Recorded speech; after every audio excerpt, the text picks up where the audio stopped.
Bonjour à tous, nous faisons un deuxième exemple sur l'utilisation des boucles. Je vous propose un exercice suivant. On aimerait créer une fonction, donc ceux qui ne maîtrisent pas la syntaxe sur les fonctions, vous avez une vidéo qui vous explique comment faire. Donc on veut créer une fonction qui va nous dire si un nombre entier, n, est un nombre premier ou pas. Alors, il y a beaucoup de manières de faire. On va essayer d'utiliser une méthode assez intuitive. Et donc l'idée, si je prends par exemple un nombre, je vais prendre 7. Si n est égal à 7, on pourrait se dire, un nombre est premier, je vous rappelle, s'il est divisible que par 1 et par lui-même. Il faut que les deux nombres soient différents, c'est-à-dire que 1 n'est pas un nombre premier.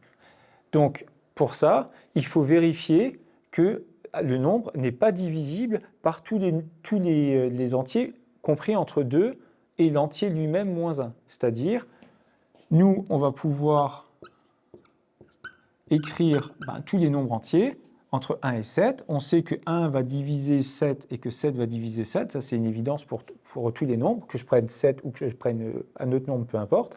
Et donc, pour savoir si un nombre est premier, il va falloir regarder, est-ce que 2, je vais l'écrire, est-ce que 2 divise 7? Est-ce que 3 divise 7? 4 divise 7, 5 divise 7, 6 divise 7. Et on va devoir vérifier tout ça. Si l'un d'eux divise 7, c'est que 7 n'est pas un nombre premier. Alors on sait que 7 est un nombre premier. Et si aucun d'eux divise le nombre, c'est que le nombre est premier. Donc vous voyez qu'on va devoir vérifier la divisibilité d'un nombre par tous les nombres qui le précèdent.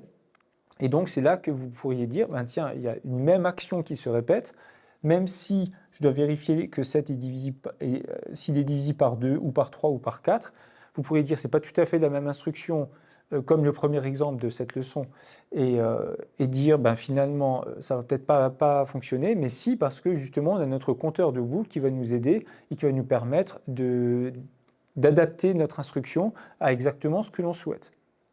On verra en fin de séance comment améliorer notre algorithme, même si ce n'est pas du tout le but dans cette vidéo. Donc, nous, on va devoir savoir si un nombre divise un autre. Alors, en Python, en mathématiques déjà, ce qu'on va pouvoir faire, c'est utiliser la divisibilité, la division. Donc, 7 divisé par 2, alors je vais l'écrire comme ça.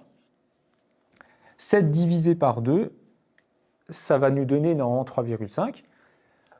Soit on fait ça et on demande à Python, dis-nous si le nombre que tu obtiens, c'est un nombre entier ou un nombre à virgule. Ce serait une première manière de faire.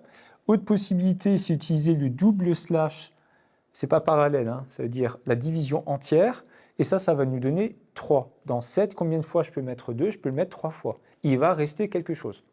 Alors, on pourrait servir de cette division, mais le plus simple, c'est d'utiliser la commande %, qui va nous donner finalement le reste de la division, c'est-à-dire 7 % 2. C'est si je divise 7 par 2, combien de fois je vais pouvoir le mettre un certain nombre de fois, mais est-ce qu'il va me rester quelque chose? S'il ne me reste rien, comme 6 % 2, le reste va être nul, alors que 7 % 2, le reste sera égal à 1.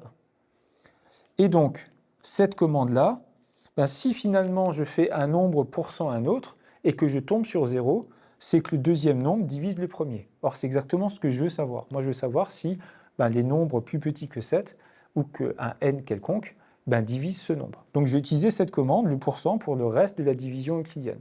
Donc, le reste par la division entière. Dernière chose, moi j'ai besoin que l'algorithme nous dise si c'est vrai ou si c'est faux. Et dans ce cas-là, je vais utiliser la commande true et la commande false. Ce n'est pas vraiment des commandes, ça s'appelle des booléens. Ça veut dire juste vrai et faux. Et donc notre algorithme, si le nombre est premier, il va nous renvoyer true. Si le nombre n'est pas premier, il va nous renvoyer false. Alors pour créer notre fonction, on va lui donner un nom. Le nom qu'on va choisir, donc pour l'instant je ne fais que décrire mon algorithme. Je vais choisir le nom est premier. Comme ça, quand on appellera notre fonction, on dira est premier quelque chose. Ça sous-entend est-ce que ce nombre est premier? Et la fonction va nous renvoyer vrai ou faux, je vous rappelle, avec true et false. Alors, nous on a encore besoin de comprendre quelque chose, c'est dire je vais avoir mes nombres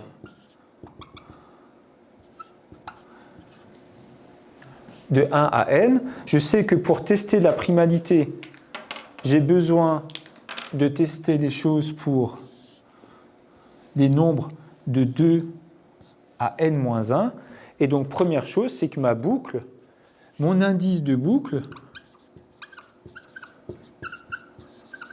va aller de 2 à n-1. Et donc, dans ma fonction range, je vais devoir préciser qu'on commence à 2 et qu'on s'arrête à n-1. Je vous rappelle que le deuxième argument de range quand il y en a deux, ou l'argument de range quand il n'y en a qu'un seul, est l'argument qui est la valeur de la première grandeur qui n'est pas prise, la première valeur de l'indice de boucle qui ne sera pas prise. Donc la première valeur qui n'est pas prise, c'est n. Et donc, dans notre range, on aura 2n. Dernière chose à comprendre, c'est qu'on va tester finalement les choses. On va regarder est-ce que 2 divise n, est-ce que 3 divise n, et ainsi de suite, jusqu'à ce que n-1 divise n.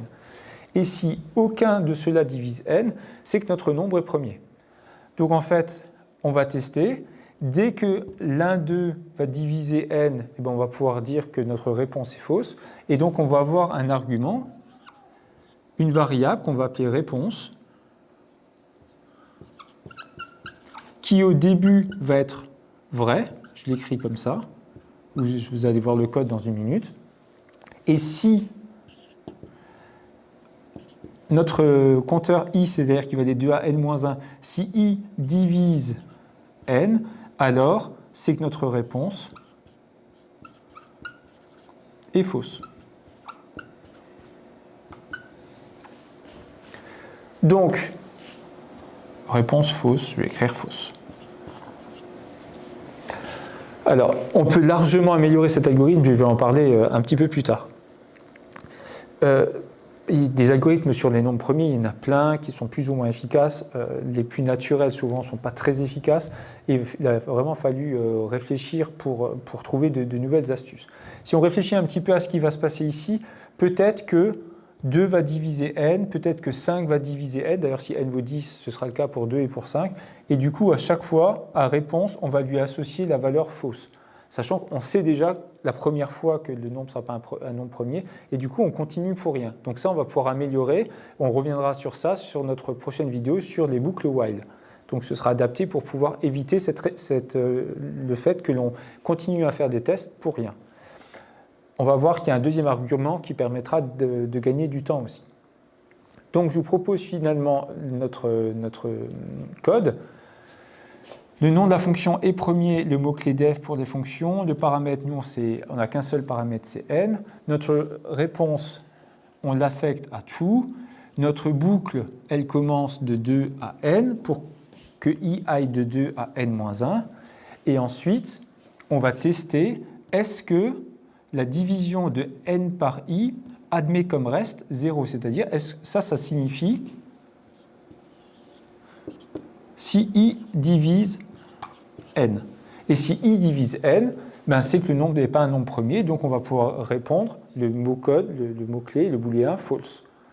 Et donc une fois qu'on aura parcouru tous les nombres entre 2 et n-1, s'il y en a eu au moins un qui divisait n, c'est que le nombre n'est pas premier. Dans ce cas-là, la réponse ce sera false. Et si aucun ne divisait n, c'est que le nombre était premier, et donc la réponse n'aura jamais été modifiée et qui va nous renvoyer true. Donc notre algorithme renvoie bien ce que l'on souhaitait obtenir. J'espère que cette vidéo vous a plu. Je vous dis à très bientôt.